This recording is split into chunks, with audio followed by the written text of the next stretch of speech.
বিগত সরকারগুলোর পরিকল্পনাহীনতা এবং আন্তরিকতার অভাব ছিল। সেই হিসাবে অবশ্যই ওনার দল একাধিকবার সরকারে ছিল, তারাও হয়তোবা উনি সবারই দায় নিতে হবে। আপনি এই জায়গা দিয়ে সুবিধাজনক জায়গায় আছেন, আপনার দল এখন পর্যন্ত ক্ষমতায় আসেনি।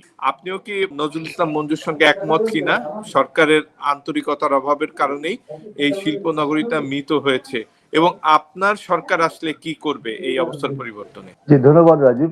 এখানে মঞ্জু ভাইয়ের যে কথাগুলো এখানে বলেছেন সেই কথাগুলোর সাথে যেটা আমি সংযুক্ত করতে চাই, প্রথম কথা হচ্ছে যে ঠিক ইমিডিয়েট বিগত যে এই যে একেবারে জাস্ট গত সরকার, এই সরকারের দীর্ঘ 17 বছরে জনগণের মানে ম্যান্ডেট ছাড়া এই সরকার যখন ছিল, সুতরাং জনগণের কাছে কোনো দায়বদ্ধতা ছিল না। দায়বদ্ধতা ছিল না বলেই খুলনার এই সকল উন্নয়ন বন্ধ কলকারখানা নিয়ে তাদের সেই সুনির্দিষ্ট পরিকল্পনার অভাব ছিল।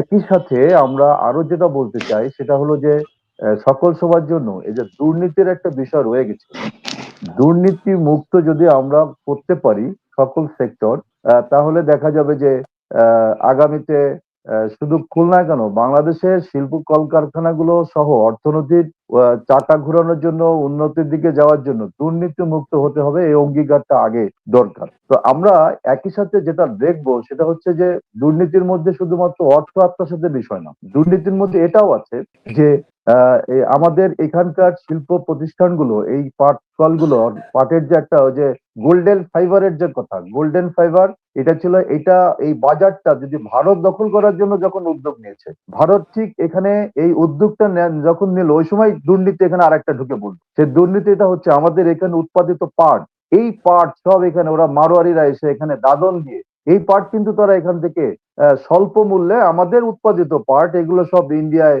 ভারতে এখানে নিয়ে গিয়ে তাদের পাটকল, আমাদের পাটকল বন্ধ, তাদের পাটকল চালু, আমাদের গোল্ডেন ফাইবার তাদের কাছে চলে গেছে। এটা কিন্তু হচ্ছে এর পরিচালকদের এবং এখানকার এই তাদের দুর্নীতির এই ব্যবস্থাপনার মধ্য দিয়ে বাংলাদেশের এই বাজার চলে গেছে এখন ইন্ডিয়ার কাছে।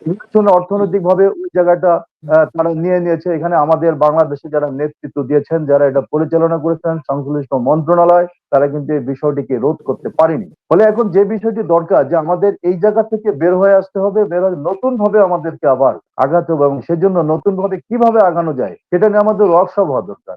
যারা এই সমস্ত বিষয়ের উপর বিশেষজ্ঞ, বিশেষ করে নতুন প্রজন্ম যে ভাবনা নিয়ে চলে, নতুন প্রজন্ম প্রত্যেকটি ক্ষেত্রে কিন্তু এগিয়ে যাচ্ছে। নতুন প্রজন্মের সাথে সমন্বয় করে যারা ইতিপূর্বের অভিজ্ঞ আছে, এই দুই শ্রেণী এক জায়গায় করে ওয়ার্কশপ করা দরকার। ওয়ার্কশপ করে তারপর আমাদেরকে খুঁজে বের করতে হবে আমাদের হারিয়ে যাওয়া এই পাটের বাজার কিভাবে আবার গোল্ডেন ফাইবার অফ বাংলাদেশ এই জায়গাটা আমরা কি করে আসতে পারি। সেজন্য এখানে দুর্নীতি প্রতিরোধেরও একটা এখানে বিষয় আছে, এটা যদি মুক্ত হয়ে আমরা এটা করতে পারি। এখানে জুট মিল, এখানে আমরা চিনি কলগুলোর কথা যেটা আমরা ভেবে থাকি, ওখানে কিন্তু সেম। ওখানে আপনাদের মনে থাকার কথা যে শিল্প মন্ত্রণালয় যখন মতিউর রহমান রিজাভী সাহেব ওখানে ছিলেন, এই দায়িত্ব পালন করার সময় শিল্প কলকারখানাগুলো বন্ধ হয়ে গেছিল, সেগুলোকে চালু করেছিল এবং চিনির দাম অনেক কমিয়ে নিয়ে সহনীয় জায়গায় এটা নিয়ে এসেছে। তার মানে হচ্ছে যে এই দুর্নীতি এবং দক্ষ এবং যোগ্য এটা যখন একটা লিডিংটা থাকবে এদের মধ্য দিয়ে, তখন আমরা আমাদের কাঙ্ক্ষিত জায়গায় আমরা পৌঁছতে পারবো। সার্বিকভাবে খুলনার উন্নয়নের